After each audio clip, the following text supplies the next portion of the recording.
کروڑوں لعنتیں اس شخصوں پر اور ان لوگوں پر جو محبوب علیہ السلام کی شان میں گستاخی کرتے ہیں. اور جن زبانوں سے یہ الفاظ نکلے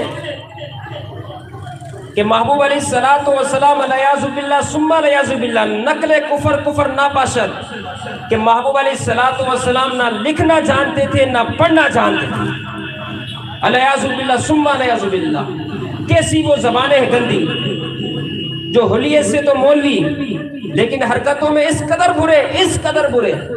وَرَفَعْنَا لَكَ ذِكْرَكَ، کہ میرے محبوب علیہ السلام کی فضیلت کو خود رب نے بیان کر دیا کہ محبوب کی رفعتوں کو بیان کیا جائے، محبوب علیہ السلام کی عظمتوں کو بیان کیا جائے، ان کی شان کو بیان کیا جائے. لیکن یہ کیسے کلمہ گو ہے جو محبوب علیہ السلام کے فضائل گھٹانے میں لگے ہوئے ہیں.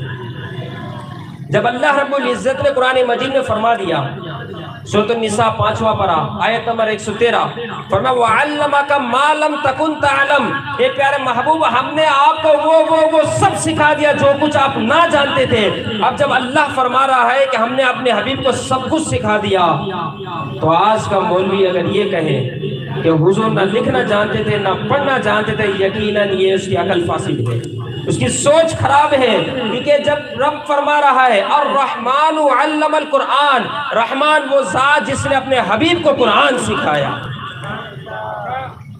محبوب کو تو ڈائریکٹ میرے رب نے سکھایا. دنیاوی استاد کا معاملہ میں بتا دوں، استاد کی چاہت کیا ہوگی؟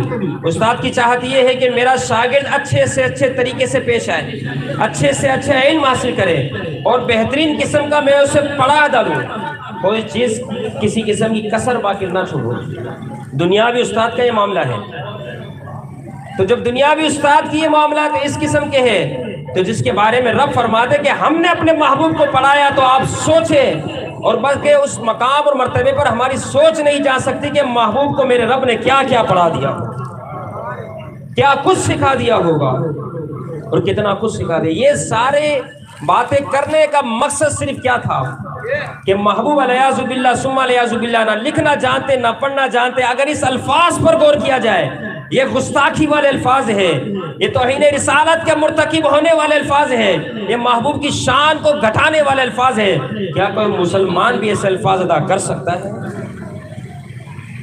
کوئی شخص یہ کہے کہ محبوب نہیں جانتے تھے، محبوب لکھنا نہیں جانتے، محبوب پڑھنا نہیں جانتے، ہماری اصطلاح میں سے وہ کیا کہا جاتا ہے؟ علیہ باللہ ثم علیہ باللہ ان پڑھ. یہ نقص ہے، یہ عیب ہے. پوچھو صحابی رسول سے، حسان بن ثابت رضی اللہ تعالیٰ عنہ کیا فرماتے ہیں؟ خلقت مبرأ من کل عیب، فرمایا میرے رب نے اپنے محبوب کو ہر عیب سے منزہ و مبرأ پیدا فرمایا. فرمایا کہ ہم نے اپنے محبوب کو یعنی ہر عیب سے پیدا فرمایا. تو یہ کیا عیبوں کو تلاش کیا جا رہا ہے؟ کتنا بڑا بے ادبی والا معاملہ ہے.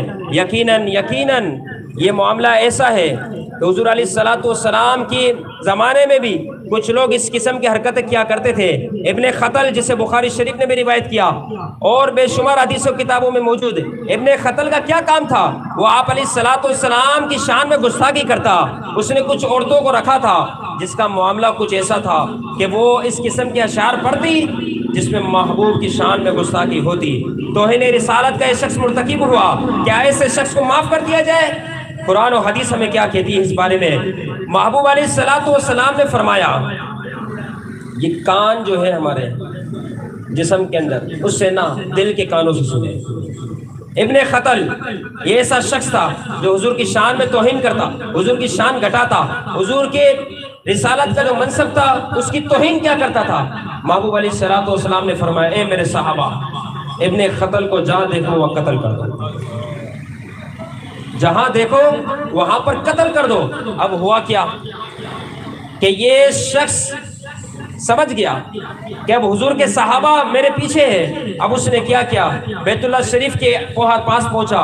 وہاں پر کعبے کا غلاف جو بیت اللہ شریف کا غلاف ہے، اس غلاف کو اس نے پکڑا اور پکڑ کے سوچنے لگا کہ یہاں تو میں محفوظ ہوں، یہ تو امن والا گھر ہے، امن والی جگہ ہے، حرم کی مقام یہ جگہ ہے، یہاں مجھے کون نقصان پہنچائے گا. وہاں پر یہ کھڑا ہے.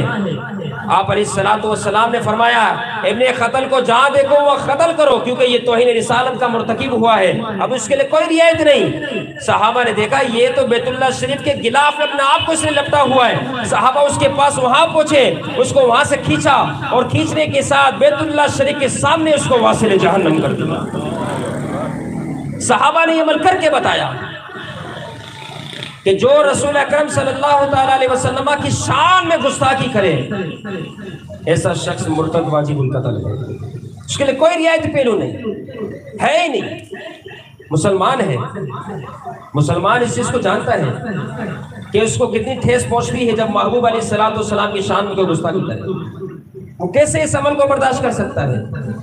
اللہ نے اپنے محبوب کا نام اتنا بلند کر دیا، جب رب تعالیٰ نے بلند کیا آپ چاہے حضور کے گستاخی کرے، اس سے حضور کی ذات پہ کچھ فرق نہیں پڑے گا، لیکن عاشق اس چیز کو برداشت قتل نہیں کرے گا، کیونکہ محبوب کے نام کو خود محبوب کی ذات کو اللہ نے بلند کیا۔